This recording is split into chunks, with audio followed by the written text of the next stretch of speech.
So we are live. I'd like to introduce myself and my friend Jeremy here. I'm Darren Mell, president of Voice of the Voiceless. We are a nonprofit. Our mission is to defend the rights of former homosexuals, individuals, and those with individuals with unwanted same-sex attraction in their families. And then I have my friend Jeremy Schwab, who's been a board member of Voice of the Voiceless and a good friend. And he is the executive director and I believe founder of Joel 225, Joel 225 International. And so we confirmed that in my last video, we went through the list of the global extremism. And so I will share my screen here. And Jeremy, you're going to hear yourself double echoed here when I share my screen. So just if we get feedback, mute yourself just for a minute and we'll see how this works. They warned me about that when you have a person in the green room. All right. So what we're going to talk about, Jeremy, is a couple of things or whatever comes to mind. But of course, we're talking about censorship of the ex-gay community. And I believe you can see this. This is a report that the Global Project Against Hate and Extremism came up with. And what they have is a list of all the quote unquote conversion therapy players. Okay. And so it's not just ministries that work in this space, but also people that I would say would be our allies, right? So we got the Alliance for Therapeutic Choice and Scientific Integrity.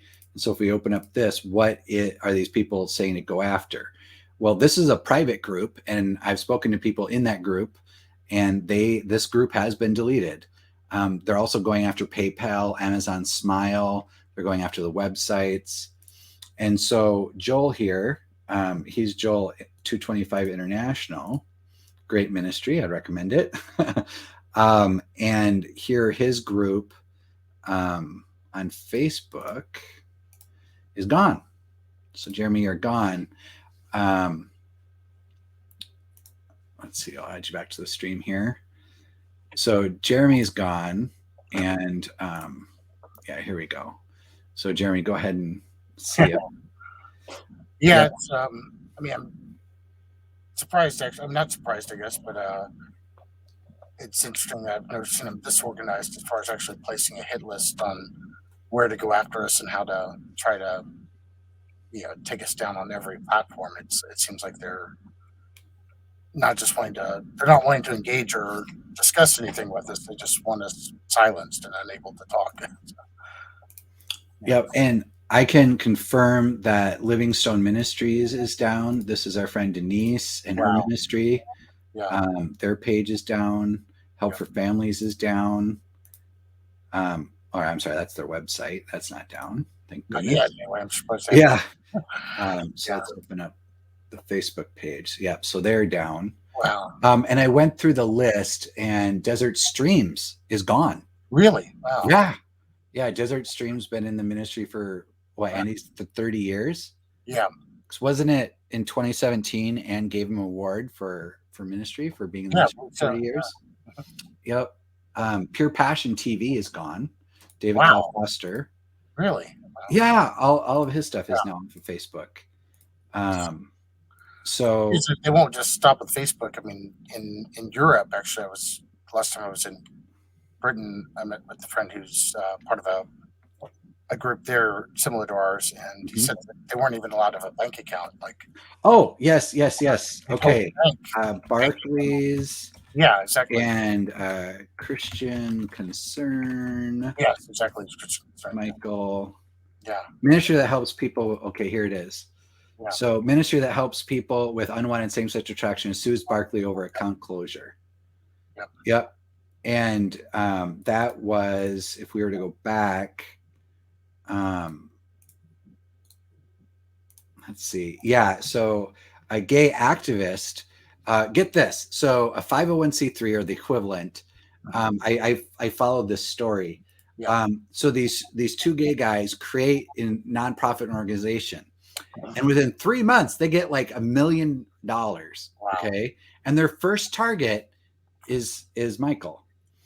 And so Yeah. they told Barclays, hey, Barclays, you say that you support the LGBT community, but yet you have Mike Davidson over here. And so they shut him down. So Barclays just says, we're going to shut your account down. Yeah. And he's a minister, or he's a therapist, a Christian, right? Yeah, there's no discussion about what the reason is. I mean, I even tried to share this with a allegedly Christian Facebook group earlier, and all I got was, of course, outrage that I was doing conversion therapy. And it was like, wait a minute, you don't even know what you're talking about. And then of course, then the other pushback was, well, these are private companies. You can't tell them what to do. But it's not really these companies are doing it. I mean, obviously these companies are doing it, but they're only doing it because these groups are pushing it. Like these groups can literally tell them, this person offended me, delete their account. And there's no discussion, no, questioning that accusation. It's just a blind accusation and you're immediately guilty. Yep. And that you don't get to defend yourself. You don't anything. It's just, the LGBT lobby has labeled you. Well, we're friends with them. So goodbye. Yeah, exactly. Yeah. Yeah. And so, I mean, this was last year, right? When that happened. Actually, it was sooner than that. July. Let's see, this is July. Yeah. So it's what they do to us as Christians is what they want to do with Christianity in general. Yeah. When it comes to, well, I'm not going to show pink news. That would probably have people. What they're doing to our ministry area is what they want to do to Christianity in general. Yeah, exactly. We just happen to be the canary in the mine of Christian persecution.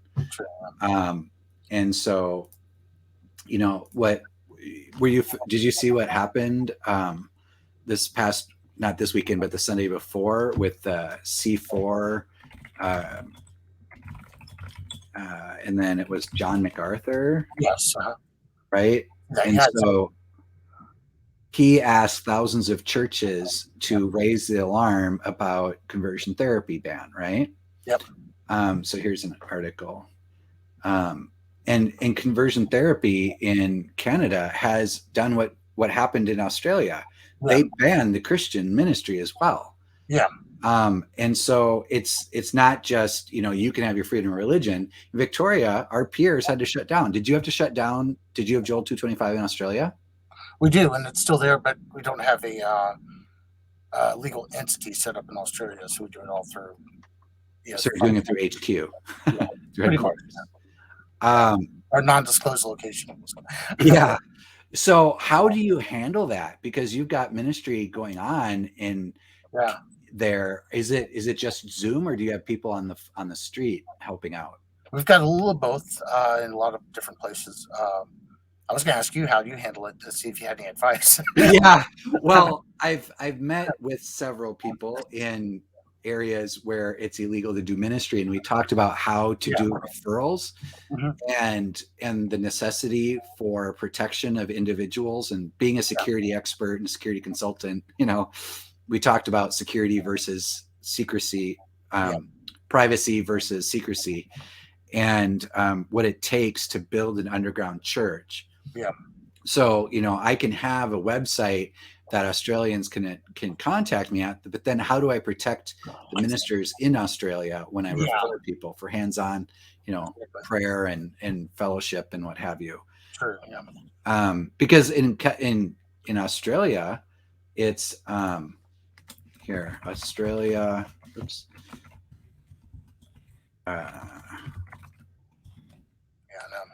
So in there, this is 10 years and $100,000 if you do that. And so this is a real deal. And the lawyers of our peers told them that you need to shut down, that you can't do this anymore, that they did target the Christians. Yeah. And so, if we could talk offline about what it is to have freedom. Yeah. And how to do that. So, yeah. And, Canada just did it. And so I appreciate John MacArthur blowing the whistle here, because it's on this side of the world. Exactly. But Australia, this happened in 2020. Yeah, exactly. It's been happening. I know. the censorship isn't new. We've experienced it, with the petition. Sure. That was September 2019, right? Exactly. And look at this. They've got 149,000 signatures to ban our books. Wow. And then how many of those 149,000 ever read any of those books? No, exactly. No, it doesn't matter. It's tribal, and so yeah, you got one gay guy who didn't read the books, just petition, and exactly. So we got 20,000 signatures. Remember when we put this together? I know, yeah, exactly. And what just killed me was people were saying, "Oh, we gave money to your cause. We gave money to your cause," and Voice of Voiceless didn't see a dime. I know. Yeah. Change.org probably got $1,000 at least for our petition. I know. I was like, stop giving. It's going to change. It's not coming to us. Yeah, exactly. Yeah. But okay, so the original petition, and we got to take a moment here and point out that they had gone back and added this book by Marie Davidson that I have my testimony in. And this is just a faith-based perspective. So it's written from a Christian perspective, reviewing the research, and then several testimonies.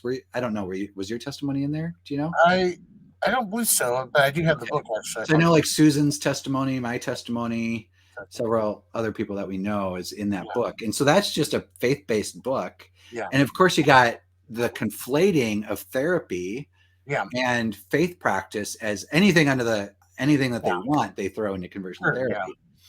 And it's they mix. I mean, even when they say therapy, I mean the therapy that we do is the same modality of therapy that you'd get anywhere. It's the differences of values of the client and the individual. It's not, they want to tie it to, some kind of torture practice or things like that, which are already illegal everywhere and have been for decades, and has nothing to do with what we do. But that's what they want to. That's what they have people convinced that they're actually, is referred to as conversion therapy. Yeah, and part of my journey and how I ended up at Voice of the Voiceless was Jesus set me free of same-sex attraction. I wasn't going through any program. I didn't even know that ex-gays existed. Yeah. Okay. I just had a brother, a staff pastor at church, and my wife just supporting me and, believing in prayer. And then I reached out. I'm like, well, if I'm not gay, what am I? I'm ex-gay, So I Googled ex-gays and I found PFOX and Voice of the Voiceless. I don't remember if you remember this, but and I emailed both organizations, and Christopher Doyle got back to me, and the board, several board members met with me, and we talked about, my life experience, and then, they're like, well, why don't you come on and be on the board? And then I helped with the website. Right. Yeah. And then in 2017, when Robin went over to work therapy quality with David and Christopher and that team, Laura and them, Robin stepped down to go focus on that. And then that's when I took over as president. Yeah. Well, part of this, my journey included you guys introducing me to this book. Not that I needed to go through therapy, but I bought it. Or I'm sorry, this book, Shame and Attachment Loss. And my wife and I actually read it together. Great. And Jeremy, we're reading. I'm like, oh my gosh, I'm a textbook case. Like, he's describing, the things that his clients, the patterns that he sees. I'm like, that happened to me. That happened to me. That happened to me. And, it was just amazing. Yeah. And of course they removed this book. Now, I've heard that there was an audiobook that was being made for this book, right? Yeah. For Shame and Attachment Loss. But yet that book never materialized because they banned it, right? Well, I finished it, and it was on Audible actually for a brief period of time before they found it and banned it. And so there are a lot of people who have copies of it that way. And then I believe it's available online through Dr. Nicolosi Jr.'s website now. Okay. Yeah. And I just wanted to throw that out if you would admit to being the one who recorded it.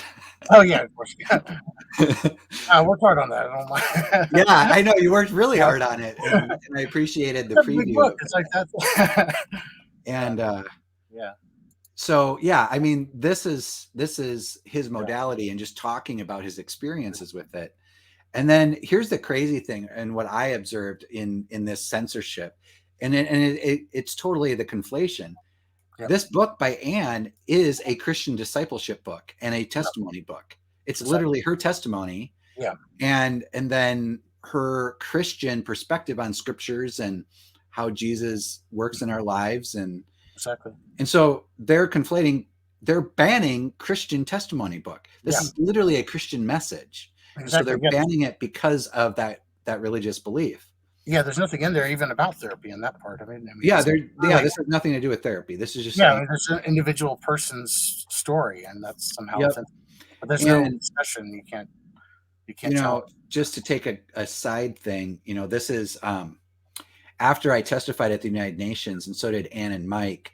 Media Matters came out with this article and asked Facebook to delete us. Wow. And Facebook deleted Ann's page with Restored Hope and Mike's page, but we got under the radar somehow. And what is really unfortunate is well, I'm not going to go click through this, but one of their links is a eulogy that Andrew Rodriguez had done for Cy Rogers, and they considered that conversion therapy. And then it's this first one. You can open up this first one. So this first one is a book that my friend Ronald wrote. And so all I did was share this Christian Post article. It's Is God Who He Says He Is? And it's a great book. I actually did a video. One of the links they clicked, and Facebook has since removed my video where I interviewed him. And they're calling that conversion therapy. Wow. And so consider even a sermon that you might have heard in church to be conversion therapy, because that's how they can go out there and claim that all these people experience conversion therapy and then blame every problem in their life on having gone to therapy. Yeah, remind me. Let's talk about the Berkeley report real quick. I want to show you some stuff and get your feedback on that. So the battle, here's some more therapy stuff, right? This is therapy. Yeah, and I worked on the do you know Alan? I did. Well, I didn't know him personally. He passed away right at the same time I was starting my journey as well, actually. So I would assume Growth into Manhood, Resuming the Journey, that this is a testimonial. Or is this therapy? It's not a psychology book, but it is a guidebook for growing and healing in terms of like relating to other men and being part of the community of men. It's a really good book. I recommend it. Yeah. Okay. Yep. And then we got more Joseph Nicolosi books, Richard Cohen's. Okay, now here's another one where they're conflating. True. This is a great book.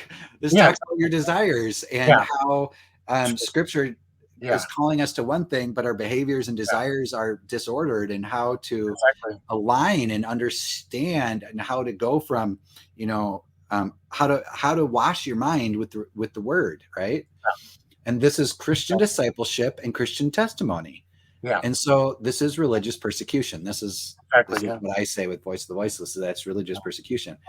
Now, Jeremy, I don't know if you know this. I don't think I've told you this yet. But this book by David Robinson, okay, you're going to get a kick out of this. So they did actually delete it, and then they brought it back. Really? Yep. So here it is. Wow. You want to know why? Why is that? Because David Robinson is on the Supreme Court bar. He's a lawyer. He's ex-gay. He's married. Or I shouldn't put a label on him. Yeah. He struggled with same-sex attraction. I don't know that he acted out on it. So I don't know that he ever acted out on it.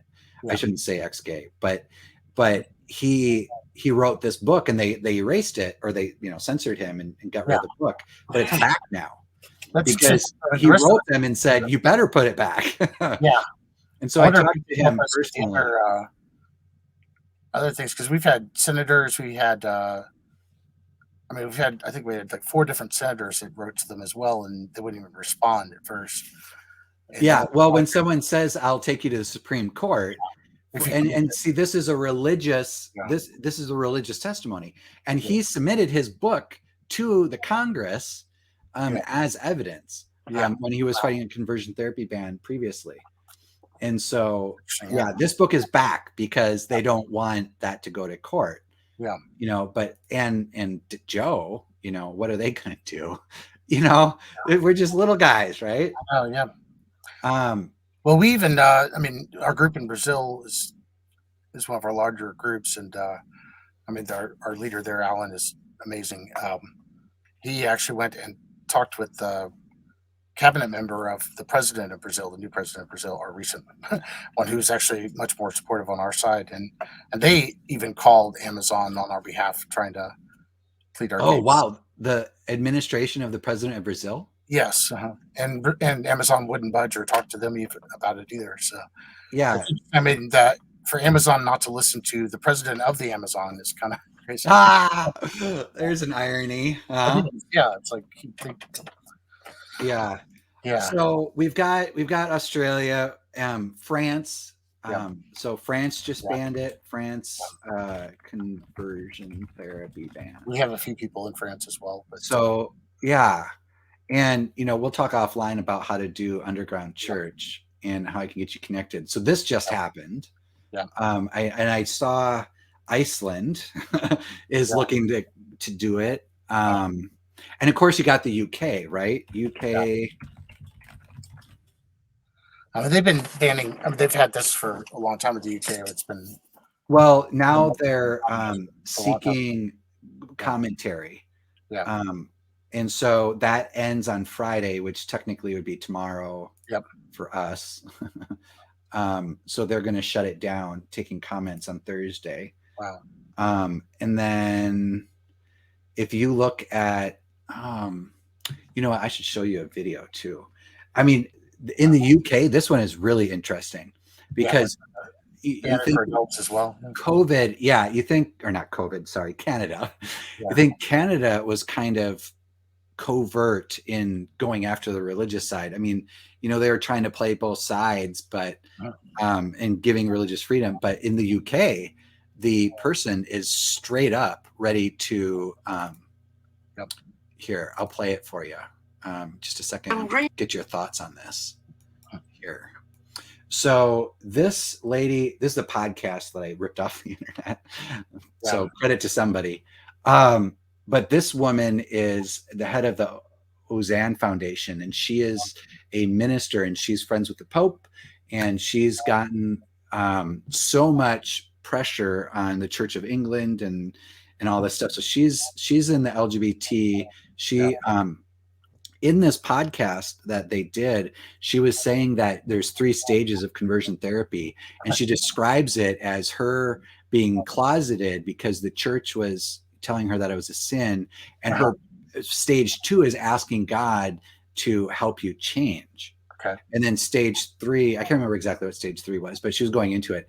Anyways, here the setup. I remember those chapters in. Yeah, I know, right? And so with this lady here, she's going to come out right and say it. And so I'll just let you watch this here. Yeah. So let me. It looks a really serious problem, which the evangelical church and indeed parts of the Catholic Church have refused to engage with. And that is why we need the government to intervene. We have got an international definition on conversion therapy. I know you want to come on to those practicalities. What I'd say about where the government have made commitments, they've committed to banning religious practices. The letter from the Prime Minister to Peter was quite clear that appropriate pastoral care would be allowed. But appropriate is not causing harm. And that means that we want to willingly embrace prayer that seeks to bring someone, I've always said this, allow someone to a point of peace, but does not try to change or suppress or cure who they are. That is inappropriate and causes harm. And that's where the debate has to focus. Yeah. So what do you find changes who they are? Because to them it's like who I am is a different gender, or who I am is it's like, or I mean that it's who they. I mean they're defined. They've changed how they define that as well. So Yeah. And what stuck out to me was her saying that, well, the prime minister is already committed to banning religious practice, but Yeah. not the kinds that, affirm LGBT. Yeah, So exactly. if you're convicted that sodomy and lust after the same Yeah. sex is a sin, the pastor, and I've read her paper, and she says it. She has all the scenarios listed out, and she goes, you can preach from the pulpit that homosexuality or sodomy is a sin. But if someone is convicted and they come to you for prayer, you cannot pray that their behaviors and identity would come in alignment. Of course, she didn't use that language, but even if they ask you to. yeah. The client, the member of the church cannot seek to bring their sexuality into alignment with Christianity, with traditional Christianity.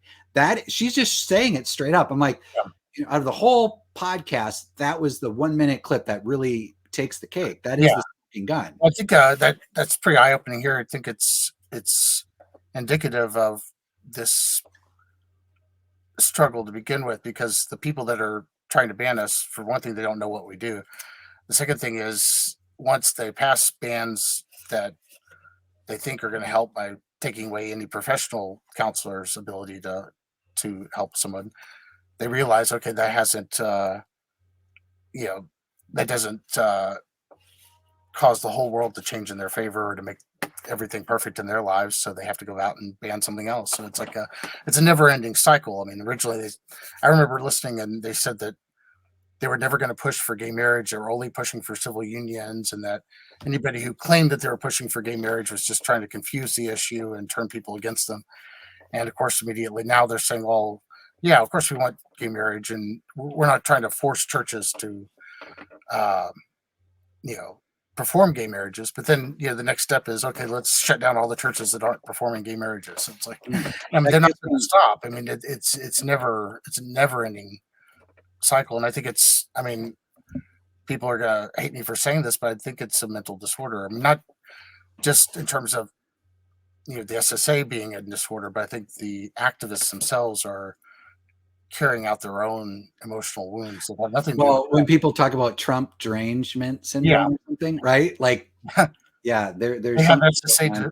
I mean, they have ex-gay derangement syndrome, I guess. I mean, we can't even exist without it, keeping them, And here you've got the LGBT lobby saying, okay, now open up the government's page. Yeah. And then here, open up our page and then, give up this information. And so in this report, this is what all the talking points and all this kind of stuff. So they're even targeting talking conversion therapy. Yeah.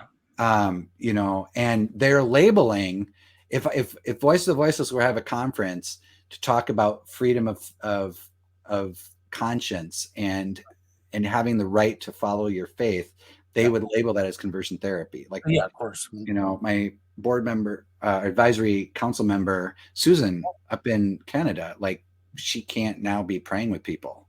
Yeah. She can't be doing street ministry. She's a former transgender and part of Voice of the Voiceless. Yeah. And when you mentioned that, I just got to point this out, Jeremy. Did you see it? I don't know that you've seen this yet. So changemovement.com or changemovement.com. All right. Well, change movement. Okay. What did I get wrong? Changed movement. Oh, I missed the D. Sorry. It's past tense. Change movement. So we've got the change movement, right? Mm-hmm. And the change movement was birthed when Ken and Elizabeth, we all went to AB 2943 in California because they were going to ban conversion therapy, but not just ban the talk of it. They're going to make it criminal under consumer fraud, like the Jonah case in New Jersey happened. And so we showed up and we all were wearing Change shirts and we had a Changed book. Yes, I saw that. Yeah. Yep. And so we're talking about changing Christ, right? Like, here's all of us, right? Jim Doman, this is Ken Elizabeth, and here's me. Yes. That's me. Yeah. And so we exist, and it was absolutely crazy.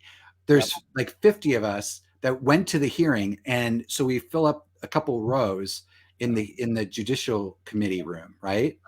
And Evan Lowe, who's the head of the LGBT, he's the assemblyman who wrote the bill. He goes up there and testifies and says there's no such thing as ex-gay people, that, you know, trying to be ex-gay will get you suicide and depression and stuff. And we're not allowed to say anything. So he literally gets to deny the existence of people in the room. Yep. And he doesn't get to be called out. We were told that we get kicked out if we even made a noise or raised our hand. So we said to sit there quietly. And of course, Ken and Elizabeth are giving testimony there. So you've got him ignoring us, and then you know, the media. I mean, it's crazy to be part of this and to see how it plays out in media. So media, you know, it's all pro LGBT narrative, and you know, he said, oh well, we worked with the Christians and we worked with the people of faith and we worked across the lines. No, they didn't. No. So watch this. Here's the change movement, right? Now watch this. Oh gosh, you're not going to believe this. They literally copied the change. Wow. Look at this. Look at the font. The unchanged movement. Wow. God loves us unchanged. And so it's a bunch of individuals giving their testimony how, you know, their pretend Christianity is more authentic than ours. And so their book looks exactly the same. They copied our black book. Yep. Wow. They copied it because Satan can't come up with anything new. I know. You know? Well, it's funny because I think that weird Netflix series Tiger King, though, there's this whole lawsuit in the middle of it because he copies her website or something, and she wins like a huge settlement against him for copying her logo and websites. Yeah, I mean, you know, it's in the spirit of it, and of course, this is Q Christian Fellowship, right? And yeah, so they copied our book, they copied everything. But what was interesting was more people showed up to be against that bill than apparently has ever happened. There was over an hour of no testimonies. And the testimony is just, this is my name and I'm against this bill. That's it. 2 hours of that, or an hour, something like that. I'm surprised they allowed that, because a lot of times in the state legislative hearings, they'll just cut it off altogether. And you know, I've seen people that have driven down for, you know, across the state here. It could be an 8-hour drive, and no, they did postpone the hearing for 18 hours, and then at midnight they'll say, "Oh, we're not going to hear testimony after all."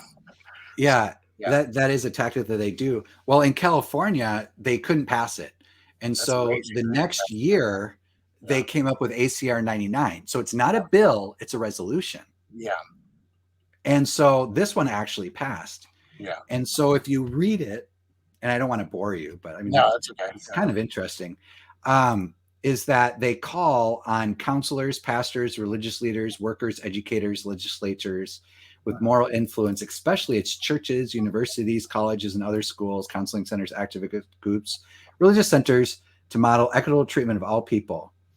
And so all of the other thing, they're saying that conversion therapy and religious practice is harmful.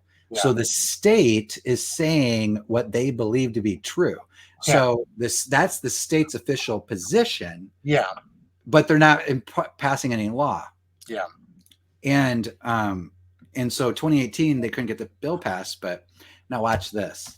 I just want to show you this and get your thoughts on this.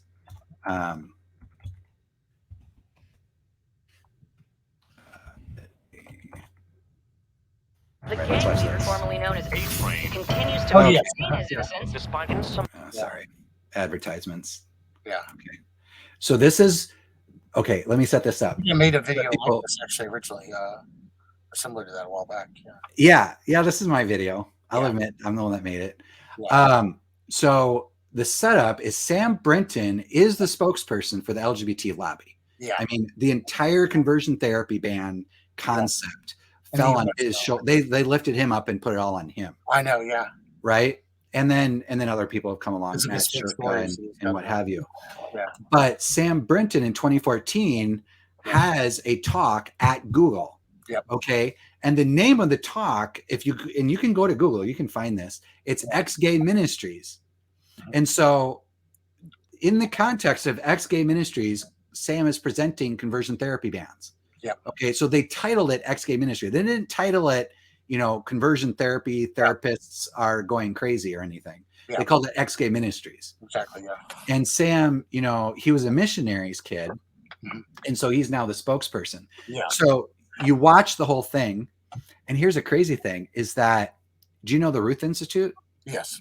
Yeah. So the Ruth Institute did a video and brought in a national expert on integrity, like, to be able to test if somebody's lying or telling the truth, whatever they call that. And she ended up analyzing Sam Brinton. Oh yeah. And this I didn't have anything to do with that. I was like, that was like gold coming to, and that was like last month, I think. Yeah. And anyways, so she had analyzed this video, and because Sam Brinton is all out there. Oh, I know. And she said that, the grins that he gives and the way that he talks and tells the stories and the language that he's using is deception. It's all deception. And he's not the spokesperson anymore. They've moved on. They've moved on. Yeah. Mm-hmm. I actually put a video together where he says one thing, and then an earlier video where he says the polar opposite. Like, where one thing he says, I was in therapy for 8 years. And the next video from not too long before that, he goes, well, I never actually went to a therapist. Oh yeah. So for the viewers, that's probably on Sam Brinton Exposed. Yes. Right? Sam Brinton Exposed. Yeah. But I want to share this video with you and the audience here so that we can see what's going on. So this is after the Q&A. Okay. So this is the Q&A part. So also not a lawyer, but the California law, the way I was reading it, said something specific about mental health professionals. Yes. So does that wording make it limiting, or is that kind of, do you wish that would be more broad? This is why I shouldn't just have Sam up here. So the first space that I'll enter it with is, yes, it is limiting. That is partially how you get some of these bills through, is by limiting it to licensed mental health professionals and taking away and making that addressed. You can't take a license away from someone who doesn't have a license. Religious organizations will probably practice this for the rest of time, unless I can figure out a way to stop it. Like, this is something that I may not be able to find every little camp, right? I may not be able to find every pastor, but I can make it something that culturally is unacceptable. I can make it something that culturally is unacceptable. But that's a space that as I see it, is that yes, it's directly addressing mental health professionals, but it's also by proxy affecting everyone else because it's getting that reporting in. So, is that correct? Yeah. Yeah. So, yeah. What are your thoughts initially when you see that?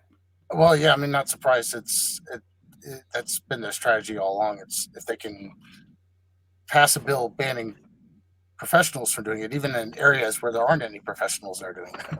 Yeah, in certain states where there's certain areas where there aren't any yet, but they can still get the headlines and say, okay, this has been banned. It's a dangerous practice.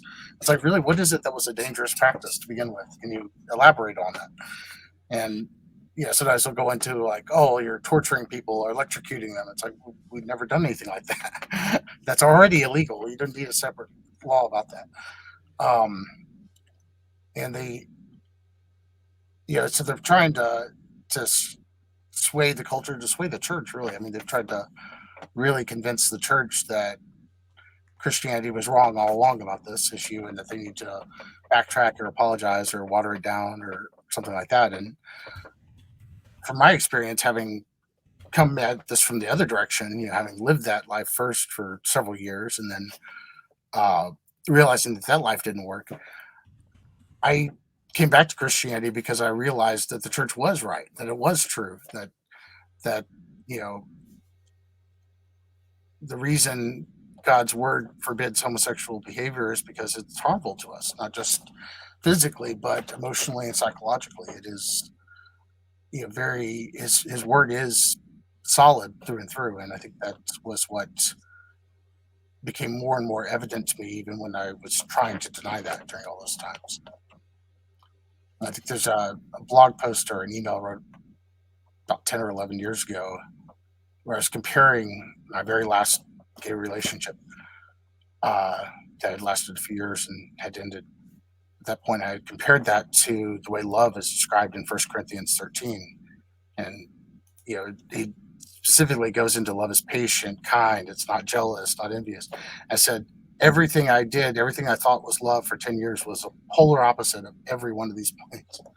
And that's what drove that whole life, those relationships. I mean, every gay relationship I ever went into, it started out where we both thought each other was perfect and everything was, right with the world.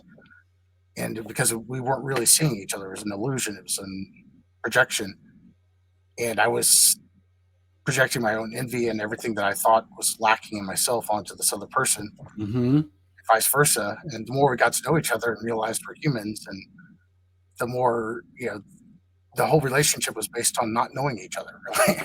The more we actually knew about each other, the less of a connection there was. And I noticed that not just in my own relationships, but in everybody else I knew during the 10 or 11 years, is that same pattern of the same, I guess it's like a narcissistic attachment. I don't know exactly the right word for it, but scripture had the answers all along, and I just wasn't willing to see them because of my own biases there. Wow. Yeah, that is the power of God to reveal the truth. Yeah. And to even be able to self-reflect, how did you get there? Like, I think, I mean, I guess it was like basically hitting rock bottom of it, really, and being in that, state where I knew that I'd tried everything I could try and it wasn't working, and I had to finally look up to God and say, please, show me the way. So that's awesome. And, even sharing that testimony and us talking about God revealing himself to us and saying that God can change us and that we should even search for change in Christ.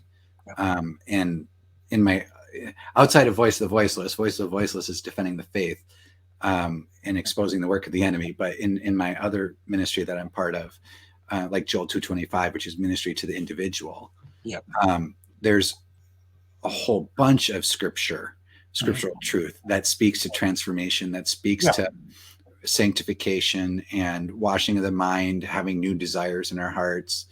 And what the LGBT lobby does or desires, and what these conversion therapy bans do, is it silences our religious speech. Exactly. And, when I was giving testimony in Minnesota, they talk about them passing these things in places where it's not even happening. Like in Minnesota, I went to the actual Minnesota licensing board and I said, is there any evidence of conversion therapy? I did this in 2018 in Minnesota. And they said that there's no evidence and nobody has ever been disciplined for doing conversion therapy in Minnesota. I called Child Protection Services. I said, is there any data that children are being coerced or abused in the name of conversion therapy, sexual orientation change, any of this stuff? And conversion and CPS told me there's no data that would show that that's happening in Minnesota. But it doesn't matter. And ironically, the representative at the time in 2018 that introduced it was my representative from my district, right? And so I go to a town hall and I talked to her afterwards. I said, well, who do you know that's been harmed by this? And she goes, well, I don't know anybody personally. But we need to do this so that nobody gets harmed. I said, oh, okay, just checking. She knows that it's not happening. Exactly. And then when they can't pass it by the state, what do? What's the next thing what have you seen? Well, I've seen them where they've even tried to pass it in city councils. Like Exactly.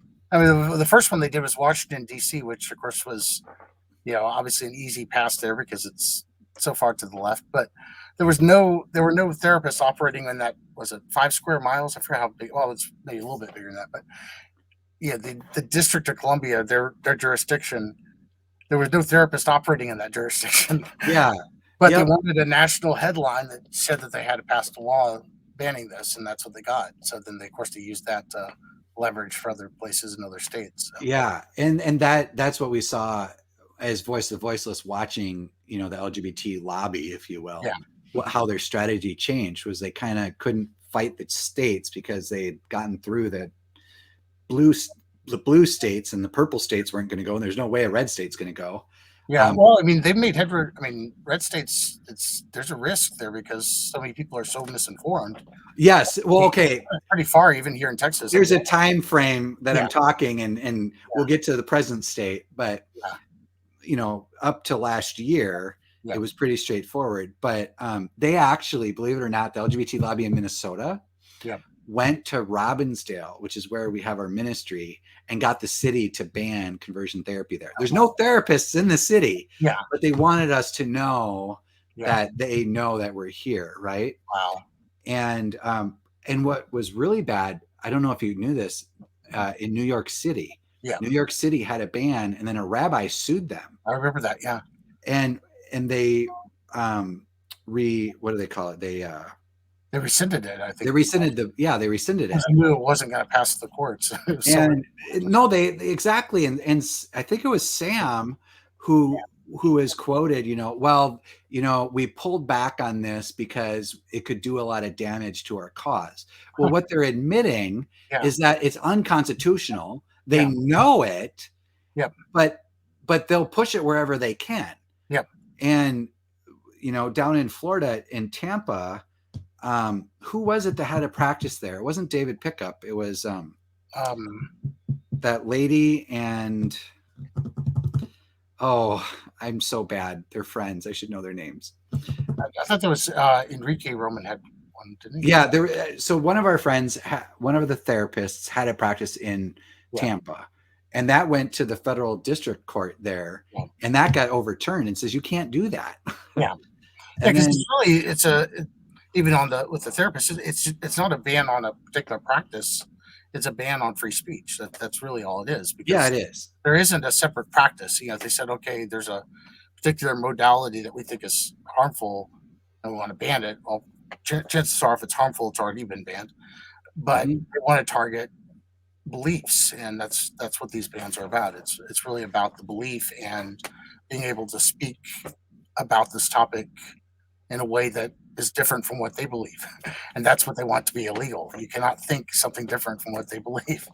Yeah, and part of their narrative, tell me if I'm wrong, but what the overarching conversion therapy is that the therapists are out there trying to convert people.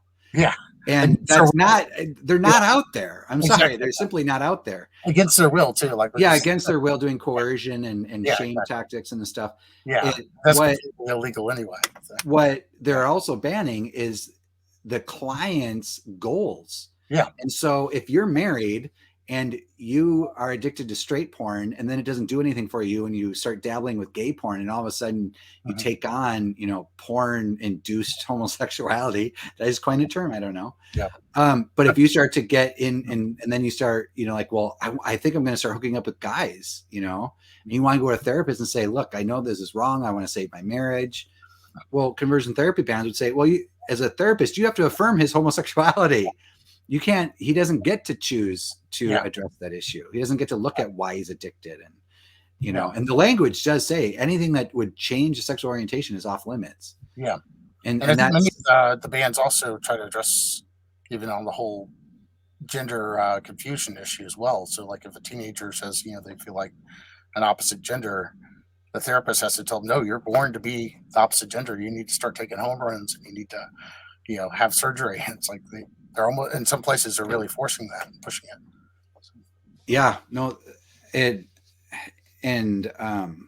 At the Supreme Court level, the NIFLA case. Are you familiar with the NIFLA case? Briefly, yeah. That came out of California, and California was trying to force pro-life centers to advertise abortion. Yeah, I remember that. Because they were saying that it's medical procedure and that's medical speech, and therefore the state can regulate it and force these people to carry medical procedures, right? And so if pro-life centers are talking in the medical space, then they come under the purview of the state. Well, the Supreme Court said, no, you can't carve out speech and call it professional and then legislate it. You can't do that. You can't force somebody to carry something because you say that it's professional. Yeah, and we're actually fortunate that we have a Supreme Court that would look at the Constitution, or at least a few people in the Supreme Court that are saying in Europe, I've seen cases in Europe where midwives were being forced to perform abortions, and midwife said, "Look, I'll do everything else. I just don't want to be involved in that." And there's one midwife I think that sued and went all the way up to the court, and they decided against her, and she was fired. They said, you can't refuse that. That's a medical practice. So, Wow. like she was refusing to help somebody who was dying and needed her help to. She refused to participate in that act. And, I mean, I think we've seen the same thing with different cases where they've tried to shut down hospitals that don't want to participate in transgender operations. And of course, the headline says, that they want to deny medical care to LGBT people. And it's like, well, that's not what they're saying. like they're going to deny strep throat cultures and broken arms and all that kind of treatment. Or if you're having a heart attack, that they won't treat you because of your. Yeah, that's how it comes off to the average person. When the average that's person what they wanted that headline. That's how they get it. They want that headline to come across that way, because that's the only way people would feel emotionally, charged, against that hospital. So. Yeah. And so the NIFLA case, they also, in that finding, and however they write their opinion, right, they threw a bone to us. They actually referenced David Pickup v. Brown back in 2012 when California passed the conversion therapy bans for minors, and David Pickup sued the state, Governor Brown. Yep. And so the Supreme Court in the NIFLA case said, look, California Supreme Court, you got it wrong, that you carved out professional speech under the guise of conversion therapy and said that therapists can't talk to children about this. But that is also unconstitutional. Yeah. So Thomas wrote that part. Yeah. Okay. Yeah. Okay. So you've read it. Yeah. Yeah. And so, the LGBT lobby knows that this is unconstitutional. Yeah. But they don't care. Yeah. And the Democrats know that it's unconstitutional. They don't care. Yeah. They don't care about our Constitution. Yeah. They don't care about our inalienable rights. Yeah. They're a bunch of little commies. All right. Sorry. Well, no, I think it's also that they believe their own lies, or that, because if they looked at the truth, what we're actually saying isn't, what they're mad about is that we exist and that we're taking a different path than them. They're not really mad that they don't really think that we're torturing people or doing anything really harmful, but to them it's so offensive that we exist, and that to them is harmful. So. Yeah, and lies, and they have to bring the culture along with their lie that we're harmful. And I'd like to winning with that, unfortunately. No, I know, right? They got $500 million. What does Voice of Voiceless have? What is Restored Hope? What is Change Movement? They have more than we got the church working. They've got Press and Sprinkle going to our churches, for crying out loud. Telling everybody that they've got half the churches against us already.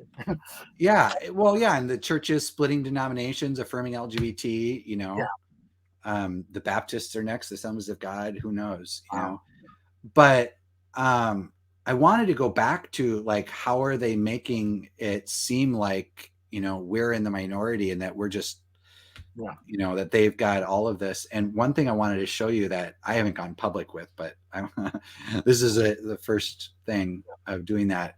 So I'm going to share here. Have you heard of the Williams Institute School of Law at UCLA? Briefly, yeah. Okay, so this is the 700,000 people have gone through conversion therapy. You've heard that statistic, right? You've heard that. So they came out with a report in 2018. Yeah. And actually it was like December 2018. So it was January when it hit the news.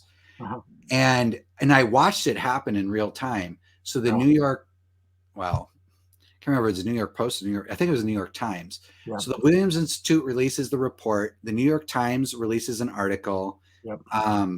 And Sam Brinton, within 30 minutes of the article being published about the research, he has this whole big long opinion piece about the report. So and so New York, I think it's New York Times or New York Post. It's one or the other.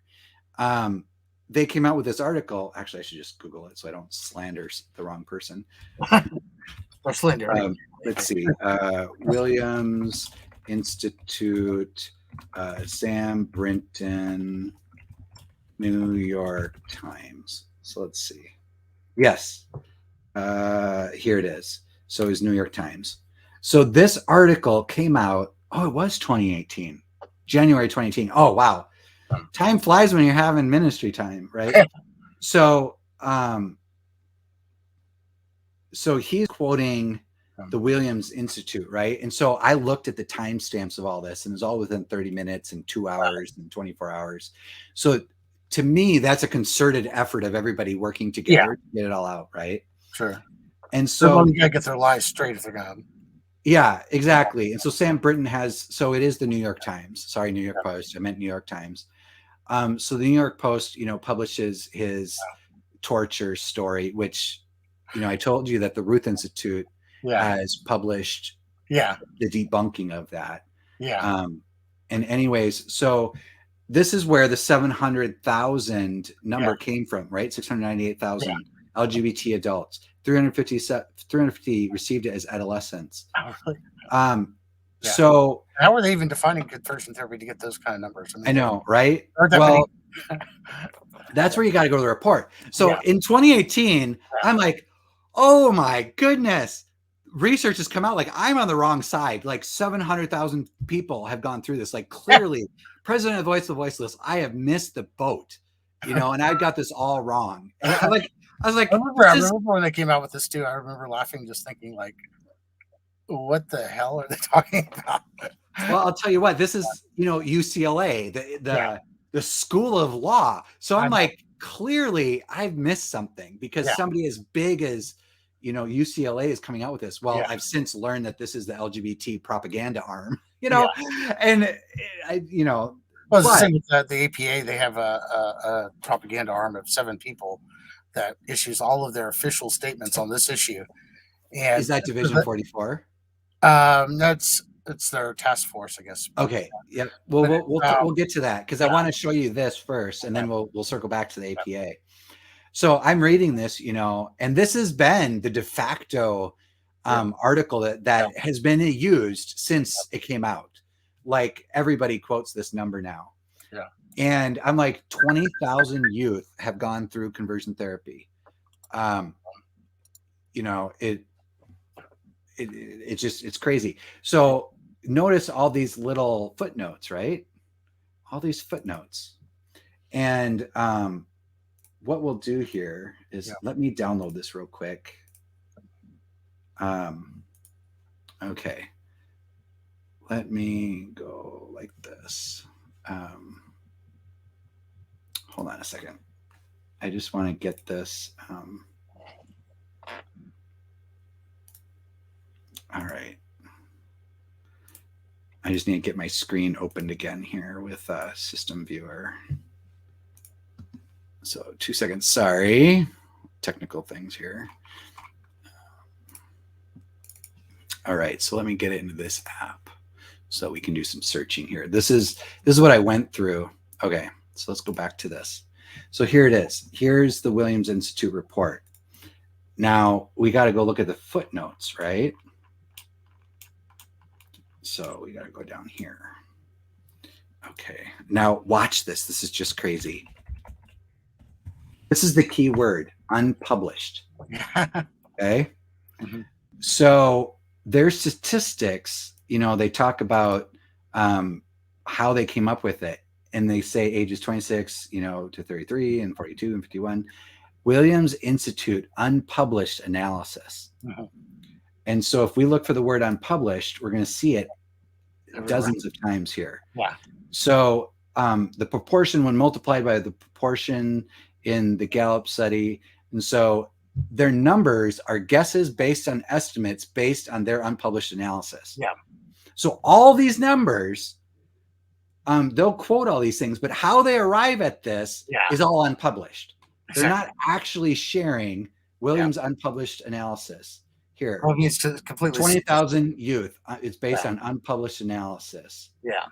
Williams' unpublished analysis. And so this whole thing is based on their unpublished data. Yeah.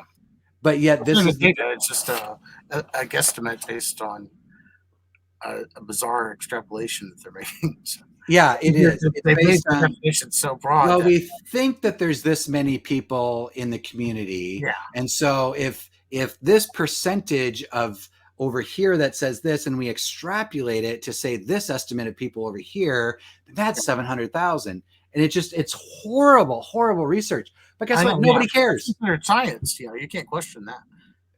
Yeah, no, exactly. It comes down to who is your source of authority, and who do you delegate authority to?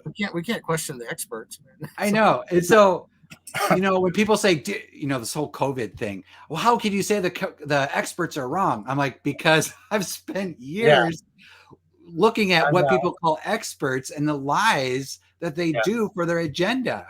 I know. I'm not a conspiracy theorist when I can see it with my own two eyes. Don't gaslight me with these experts, right? Well, especially when the experts themselves admit that they don't know what they're talking about, which is what they're saying there.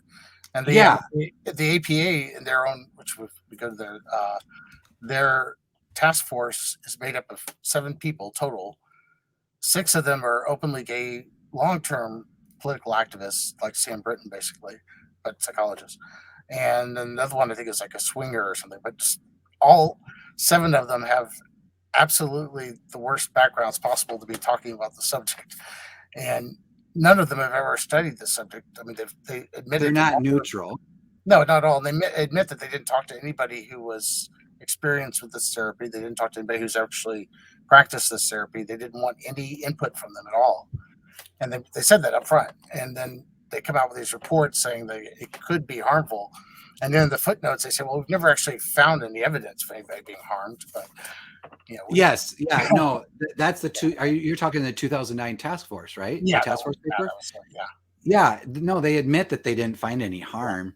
And the other thing is, like, some of the people from the therapeutic choice group that are licensed therapists that, would understand how to lead people out of homosexuality, they weren't allowed to be on the task force. They were explicitly excluded in being part of the APA. They were part of the APA, but they were not included intentionally. Sure. And, I just wanted to point out that APA has Division 44, which is sexual orientation and gender diversity. And this is more or less the gatekeepers of what science and research is appropriate. And so any of the science or research that would come out on our side, that would show that sexuality can change or fluid, they wouldn't allow it. Yeah. Right. Oh, and talk about that. I want to show you this one too. LD. So this is another montage that I put together. It's only it's only a minute 30. Yeah. So Lisa Diamond, I believe, was on the task force, was she not? Or she was a publishing editor or something. I have to go look again. I can't remember if she was on this task force or a different one, but she herself identifies as being a lesbian. Okay. And so she gave this presentation about sexual orientation and fluidity. Yeah. And she shows that her research shows that people come and go out of homosexuality. Sexual orientation is fluid. And her research was actually used by the conservative side at the gay marriage Supreme Court hearing. Yeah. And the LGBT, and she talks about this in this presentation that this screenshot of this video is from. And she says that the LGBT lobby came to her and said, look, the enemy, is using your research against us. You've got to come in and say, that they're wrong. And she goes, well, they're not wrong. They got it all right. I don't agree in how they're using it, but they're not misrepresenting my research. Sure. She says that. I mean, talk about smoking guns, but so let's just listen. It's only a minute and a half. Is a general feature of human sexuality. Although it's perfectly fine for researchers to be like, wow, sexuality is fluid and those categories don't have any meaning. The truth is that at a political level, we have advocated for the civil rights of LGBT people on the basis of them being LGBT, right? We've used categories as a part of our strategy for social policy and for acceptance. And that is really, really tricky now that we know that it's not true. Like as a community, Wow. you know. Yeah, you heard that. She said it's really tricky because now we know that that's not true. They're not actually born gay, and you can change. And even Sam Brinton, he started out his testimony as being gay. Now he's bisexual. Really? So yeah. So where did that same? Because I mean, No, it was now a he's couple looking years at, ago. okay, because recently he's gone into like, Well, yeah, transvestite now and all he's that kind of- non-binary and all that kind of stuff. But Yeah. now he self-describes as bisexual. Really? So he started out as a gay man. Now he's bisexual. Okay, So yeah. the spokesperson of the Born Perfect campaign has experienced change. Okay. Yeah, exactly. I mean, seriously. But anyways, so we'll keep going here. The queers have to stop saying, please help us, we're born this way and we can't change, as an argument for legal standing. I don't think we need that argument, and that argument is going to bite us in the ass, because now we know that there's enough data out there that the other side is aware of as much as we are aware of. True or false? Sexual orientation is something you're born with. So for years, the born that way argument has been used to promote LGBT equality. But there are 3 problems with the born that way argument. First, it's not scientifically accurate. Wow. Second, it's not legally necessary. But third, and most important, it's actually unjust. And it's time to retire that argument for LGBT equality. So it's like you have a tension between the cis gays and the trans gays, I guess. I don't know. Yeah, I don't know what her motivation. I mean, the TED Talk, she does talk how you're not born gay and you can change, but I snipped out just the hot comments. But I don't know what her motivation is other than intellectual integrity. Yeah, I mean, it's great that she's admitting some of that. But yeah, I don't know. In reading her stuff, I don't understand where she thinks LGBT rights come from. Then, she doesn't propose anything else. But well, I think these days they're pretty much going with rights are from whatever we want it to be. So, I mean, because people have to be born a female to have the right to use the women's restroom. I mean, nowadays, so, yeah. Well, Jeremy, I want to thank you for being on the show. Yes, thank you for participating. It's been an hour, and so we're going to wrap it up. Okay, yeah. And just any last thoughts that you wanted to share? Yeah, I really appreciate this time. I really appreciate everybody that's viewing us, and I think that this is an ongoing battle. I think when people say that we're on the wrong side of history, they forget that history is a lot longer than just our generation or just this one time period. And if you look back, the last several thousand years, there have been lots of periods of time of either persecution or even just of society's views on this particular issue. I mean, you see different time periods when societies in the past embraced that and then realized it was a bad idea.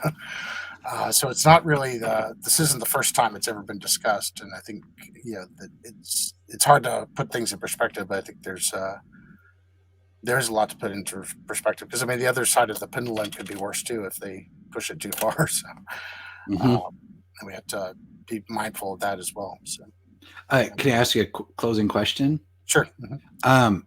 For the context is Christian church or Christian pastors, and they've got the conversion therapy ban sitting in front of them, LGBT family members or lots of LGBT individuals in their church, and they want to be honoring of scripture and hopeful for the individual. What would you tell them? Well, I would encourage them to fight back and to speak up about this. At the same time, realize that the people that are in their church, whether they're confused about their, the labels or not, those people aren't the enemy. So it's important not to treat them that way and acknowledge and treat, and be, well, I mean, really our enemy isn't flesh and blood anyway. So we have to see that, but, so we have to be mindful of that as well. And I think that's an area that can be really confusing, because especially I'm coming from an SSA background myself. I know that some of us can be very sensitive, and of course we see that with the other side, how extreme they're going. But it's very easy for people to take it personally when you rant and rave against LGBT or whatever that way. So we have to see that this is part of the overall struggle, and not the people involved aren't the enemy themselves. And then of the enemy, basically. Thank you. I want to ask you one more question to get your.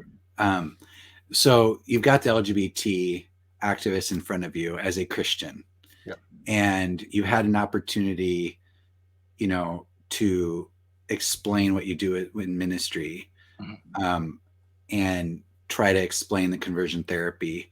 What's the next thing that you do with that individual? Where would you go with that?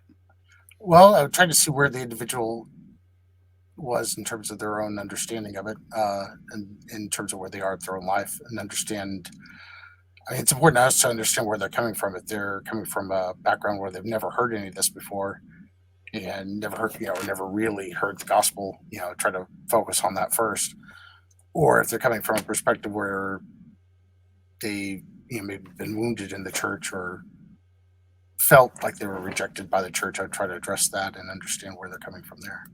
I think it's important to listen as well, to ask a lot of questions about, because each person's kind of coming from a different perspective sometimes, and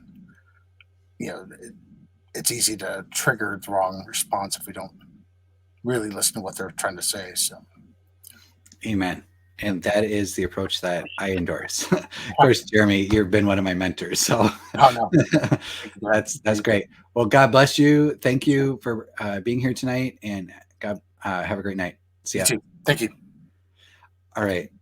And then before I go, I just wanted to share Voice of the Voiceless with you and let you know that what we're doing here is defending the rights of former homosexuals, individuals with unwanted same-sex attraction, and their families, and that we do support the faith-based community and work actively here in the United States and honestly internationally for our rights to share our rights and our testimonies, or to share our views on homosexuality in the public forum. So please do visit our website. When we go live, we'll be live here, and you can watch our videos.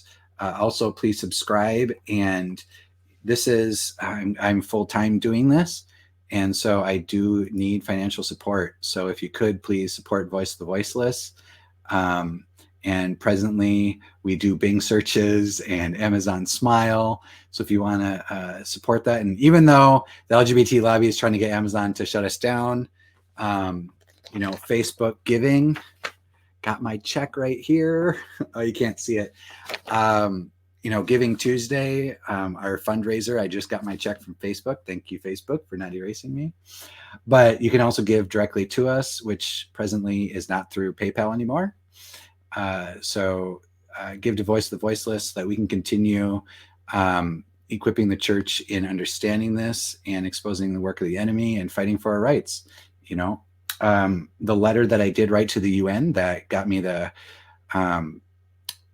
erasure letter from Media Matters, George Soros, is right here. That's major link number 3. We did do a report to the FTC about the lies of the LGBT lobby. It's quite a few pages, so check that out. And we also have the APA, the deception at the APA. A lot of work has gone into this. It's very well thought out, and we have all the attachments to go along with it, so that you can make a decision for yourself. And of course, the Amazon censorship. And then I'd like to share, we've been really talking heavy about conversion therapy. So I would be remiss to not mention therapyequality.org. This has fact sheets about what happens when therapy is banned. It has letters to your legislator on the fact sheet, to your legislator fact sheets. And it's got all the footnotes. Dr. Laura Haynes has put this together. It's great work. And so I'd recommend that. And then if you are struggling yourself or your family, someone in your family is, or your children are, reach out to me. And I've got a whole network of friends in ministry that work, and I can help find somebody in your area. You can go to Restored Hope Network, Restored Hope Network here in Colorado Springs. There's a whole network of churches, or ministries rather, that let's see, where is it? Find help. Yep. So Anne has a great ministry here, keeping track of all the ministries throughout the country, and I totally encourage you to go there. And then also, I know more that outside of that. So thank you for your time, and stay tuned. I sign up to our newsletter so that I can keep it in touch with you, because eventually my Facebook page and YouTube's will be shut down. So sign up for our email here, and I look forward to working with you and equipping you in this area for truth. So God bless, and have a great night.